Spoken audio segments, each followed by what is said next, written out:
দেখো বন্ধুরা, আমের জেলি চাটনি বানানো হবে, কিন্তু আমগুলো একটু পেকে গেছে। কাঁচা আমের অনেক রকম বানানো হয়েছে, কিন্তু এবার এই কাঁচা পাকা মিলিয়ে বানানো হবে। এই যে হচ্ছে আম,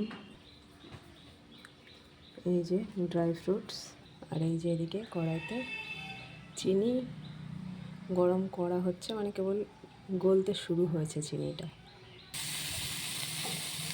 এদিকে দেখুন আমগুলো দিয়ে দিয়েছি চিনির ভেতরে, একটু মিশিয়ে নেব যাতে চিনিটা গলে, মানে গলতে গলতে আমটাও সিদ্ধ হয়ে যায়।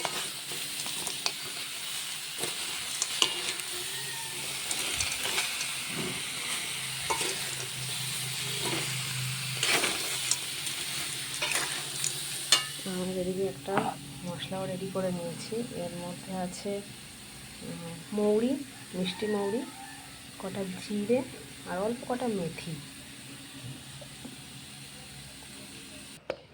এই দেখো বন্ধুরা, চিনি গলে গেছে, ফোটা শুরু হয়েছে।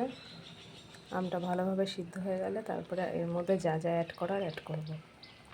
এই দেখো কিছু গোটা মৌরি দিয়ে দিচ্ছি এর ভিতরে ফ্লেভারের জন্য। তো এরকমই থাকবে, দেব। এবার একটু নাড়াচাড়া করে নিই।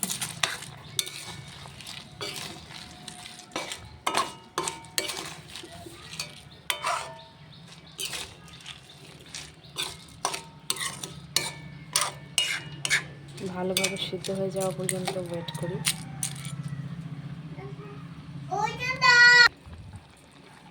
এই দেখো ফুটছে, এখন এর মধ্যে ড্রাই ফ্রুটসগুলো দিয়ে দিই।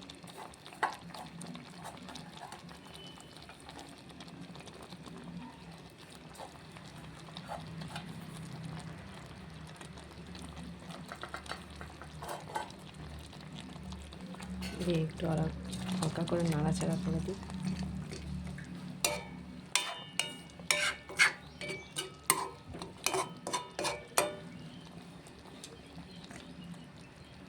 এই দেখো এখন এর মধ্যে দেবো একটু গ্রেট করে রাখা আদা।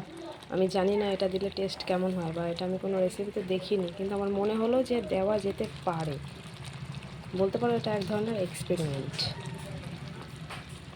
দেখো এখন দিয়ে দিচ্ছি সামান্য পরিমাণে বিট নুন, সামান্যই দেবো। এবারে দিয়ে দিচ্ছি এই সামান্য একটু ভিনিগার, দিয়ে দিচ্ছি এর ভেতরে। এবারে যে ভাজা মশলাটা করা, এই মশলার কিছুটা দিয়ে দেবো আর কিছুটা রেখে দেবো পরে, মানে একদম যখন পুরোটা হয়ে যাবে তখন ওটা দিয়ে দেবো। আমি যে রেসিপিটা দেখে এই আচারটা বানাচ্ছি তাতে এই মশলাটা দেওয়া ছিল না, দেওয়ার কথা বলেওনি, কিন্তু এটা সম্পূর্ণ আমি নিজে থেকে দিচ্ছি যে অন্যরকম একটু টেস্ট হবে বা কিছু, তার জন্য। দেখো আচার অলমোস্ট রেডি, কিন্তু যেহেতু আমগুলোর মধ্যে দুই একটা একটু হলুদ হলুদ হয়ে গেছিলো, মানে পাকা পাকা ভাব চলে এসেছিলো, তাই সবগুলো কালারটা সমান আসেনি। মানে যেটা কাঁচা সেটা ওরকম সাদাই রয়েছে, পাকাটা হলুদই রয়ে গেছে।